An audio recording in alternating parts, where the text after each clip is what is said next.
Hasbunallah wa ni'mal wakil, ni'mal maula wa ni'man nasir. Hasbunallah wa ni'mal wakil, ni'mal maula wa ni'man nasir. Hasbunallah wa ni'mal wakil, ni'mal maula wa ni'man nasir. Hasbunallah wa ni'mal wakil, ni'mal maula wa ni'man nasir. Sallu ala Nabi Muhammad sallallahu alaihi wasallam. Baik, di kesempatan terakhir ini, segmen terakhir, kami akan langsung berikan kesempatan kepada bapak-bapak dan ibu-ibu untuk bertanya. Tadi pertanyaan saya simpen dulu ya. Nanti setelah menjawab pertanyaan bapak-bapak dan ibu akan dijawab oleh guru-guru kita. Silahkan yang mau bertanya, bapak atau ibu angkat tangannya boleh? Baik, ibu ya. Assalamualaikum warahmatullahi wabarakatuh. Waalaikumsalam warahmatullahi wabarakatuh. Saya Fionita, Ustadz izin bertanya, jika seandainya seorang laki-laki ini gila perempuan, nah apakah ia ini tidak bisa menjadi pemimpin yang baik dalam rumah tangga maupun pekerjaannya? Sekian Ustadz, terima kasih. Wassalamualaikum warahmatullahi wabarakatuh. Waalaikumsalam warahmatullahi wabarakatuh. Saya takut salah dengar jika seorang laki-laki bisa gila perempuan, apakah? Gila perempuan? Iya. Oke, saya takut salah dengar, benar ngomongnya gila perempuan ya. Gila, apakah dia bisa menjadi Pemimpin yang baik di rumah tangga maupun di pekerjaannya. Oh luar biasa, apakah ya silakan. Mungkin pertanyaannya jangan dijawab sama Ustadz ya, laki-laki. Ustazah aja dulu ya. Kalau laki-laki bisa dibenerin nanti. Ya soalnya yang nanyanya gila perempuan. Iya. Dia kan mendingan gila perempuan daripada gila beneran. Nah. Ustadz bisa aja. Silakan Ustadz. Ya kalau gitu ngapain kita punya pemimpin gila Ustadz? Allahu Akbar. Nah itulah yang ada di dalam Al-Quran. Ar-rijalu qawwamuna 'alan nisa'i bima faddalallahu ba'dahum 'ala ba'd. Jadi seorang laki-laki itu adalah pemimpin bagi perempuan. Yang namanya pemimpin ini di dalam tafsir ini, Sofatut Tafasir dikatakan memimpinnya itu tidak hanya sebatas mengatur, tetapi bisa mengayomi, melindungi, mensejahterakan, membahagiakan, ngasih duit, dan lain sebagainya. Jadi kalau sudah sampai ke gila, ya tadi pertanyaannya gila perempuan. Artinya gimana itu? Tergila-gila pada banyak perempuan seperti itu. Iya. Di bawah ketiak perempuan seperti itu. Berarti tidak bisa dong jadi pemimpin. Nah artinya kalau seorang siapapun itu yang sudah dikuasai oleh hawa nafsu, baik laki-laki maupun perempuan itu tidak layak untuk menjadi pemimpin. Karena syarat daripada seorang pemimpin itu adalah adil dan bijaksana. Tidak ada syarat menjadi pemimpin itu gila. Ya, adil dan bijaksana. Kalau sudah dikuasai nafsu, mau gila wanita, mau gila harta, mau gila kekuasaan, itu sudah unqualified. Sudah tidak masuk kategori syarat menjadi pemimpin dan boleh mengundurkan diri kalau mau. Maaf Pak Ustazah, ini mesti dilurusin nih. Definisi gila perempuan itu seperti apa? Karena begini, apakah orang yang beristri lebih dari satu itu termasuk gila perempuan? Oh gitu. enggak. Nah itu mesti jelas, definisinya mesti jelas gila perempuannya apa gitu kan. Memiliki banyak istri belum tentu gila perempuan. Wah seneng nih, seneng. Ya maksud saya biar clear gitu saja, silakan saja. Karena ada saat di mana seorang laki-laki itu berpoligami bukan karena tergila-gila pada syahwatnya. Tetapi karena beliau mencintai Tuhannya. Sehingga mengurangi dan meminimalisir kecintaan pada manusia. Oh. Jadi kalau dibagi-bagi itu kan semakin pusing ya. Ya Pak ya, punya banyak istri itu pusing enggak Pak? Enggak tahu enggak? Bukan enggak tahu Zaza, enggak mau jawab, enggak berani. Ya kata bapak itu tadinya atuknya enggak habis.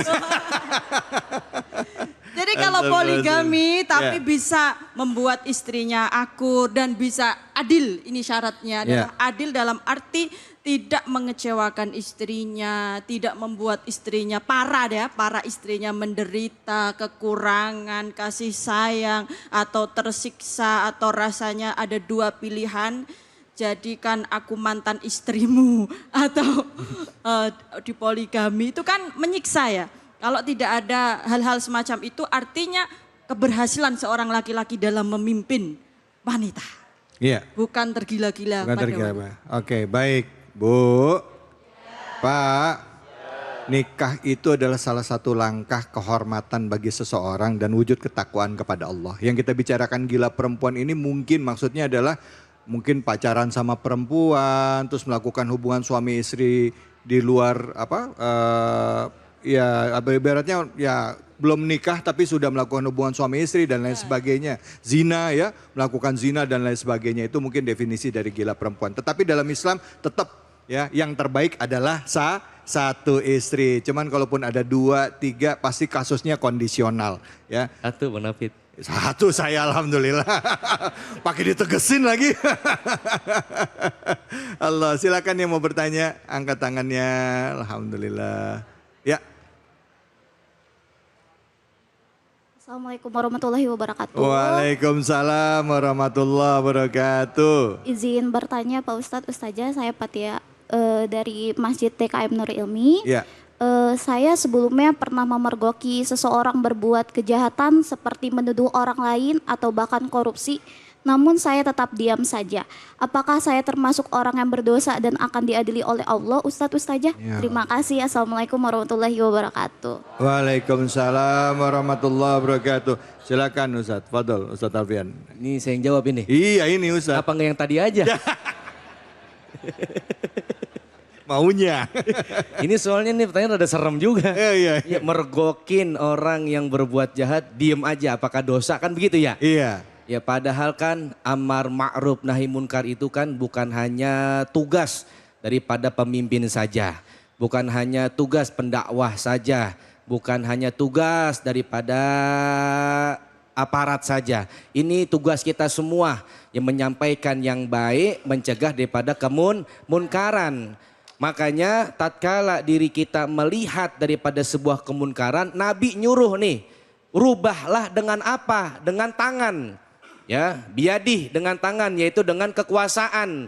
Makanya tugas pemimpin itu luar biasa beratnya. Kalau nanti di kampung dia yang dia pimpin ada kemaksiatan tapi enggak ditegur lah, ntar ditanya dia tuh. Tanggung jawabnya luar biasa nanti di hadapan Allah Subhanahu wa taala.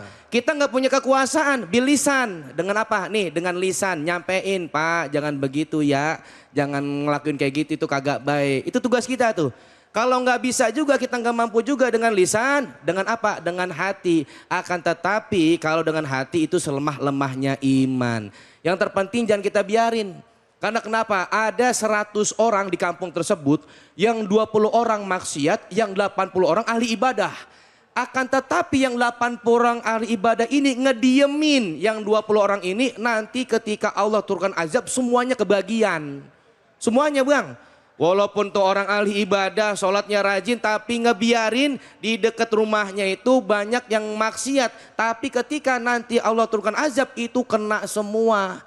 Apabila nih yang ahli ibadah tersebut negor udah, ngasih tahu udah, emang rada susah dibilanginnya, maka nanti akan Allah lindungin orang soleh tersebut daripada azab Allah Subhanahu wa ta'ala. Jadi tetap harus diingetin. Harus ya, diingetin. Harus gitu. itu tugas Kalau kita misalnya itu. kita mau ngingetin tapi takut dipecat Ustadz. Takut dipecat? Iya. Udah bingung dah. Lah ini kan banyak kayak di kejadian di kantor-kantor ya. Yang mungkin pimpinannya ngasih contoh kayak gimana. Mau ngingetin pimpinan. Waduh nama gue dicatat ini udah katanya gitu. Iya, tapi kan itu pasti udah dari hati kan. Iya. Tadi hati udah punya pengen negor tapi kayaknya enggak mampu. Ya kan dengan ucapan. Makanya kalau pakai hati itu selemah-lemahnya iman. Tapi itu sudah menjadi bagian ada iman kita. Walaupun lemah begitu Bang David. Iya baik Ustadz. Walaupun misalnya ikut nikmatin juga gitu Ustadz. Gitu. Jangan. Jangan nggak boleh ya, nggak boleh ya. Jangan. Saya protes tapi saya ngambil Jangan sampai lupa sama saya. Bisa aja Ustadz. Baik, Tadi pertanyaan saya belum dijawab sih sebenarnya tadi Ustadz ya, Ustazah. Gimana tuh sama orang yang melakukan ibadah, apa ibaratnya gini, dia dapat uang korupsi atau uang dari judi online, tapi dia gunakan untuk memberangkatkan orang melakukan ibadah, misalnya untuk umroh dan lain sebagainya. Itu gimana konsepnya kayak gitu Ustadz? Boleh nggak kayak gitu? Wala talbisul haqqa bil batil. Jangan kau campur adukan yang hak dengan yang batil. Makanya yang namanya batil mah nggak bakal bisa nyatu sama yang hak, nggak bakalan. Dia bisa nyampe sedekah, bahkan sampai ngebantu bangun masjid, itu bukan karena niat hatinya, karena keterpaksaan supaya terlihat orang dermawan. Rata-rata orang yang melakukan daripada perbuatan yang zolim seperti halnya korupsi, ngambil hak orang lain, itu bertolak belakang dengan hatinya untuk bersedekah. Kenapa? Enggak bakal bisa nyatu kebaikan dengan keburukan. Itu ngapusin dosa dia nggak Ustadz dengan kayak gitu? Enggak bisa ngapusin dosa.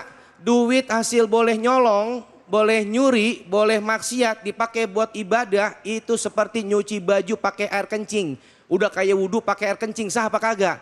Enggak sah, enggak bakal diterima oleh Allah Subhanahu wa Ta'ala. Ya. Dan bagaimana nasib itu orang tuh, kan kagak tahu ya. Ya. Kalau nggak tahu namanya nggak tahu. Nggak apa-apa, kalau tahu lah jangan diterima. Ya. Iya, contohnya, nih kamu saya umrohin, ini duit hasil korupsi.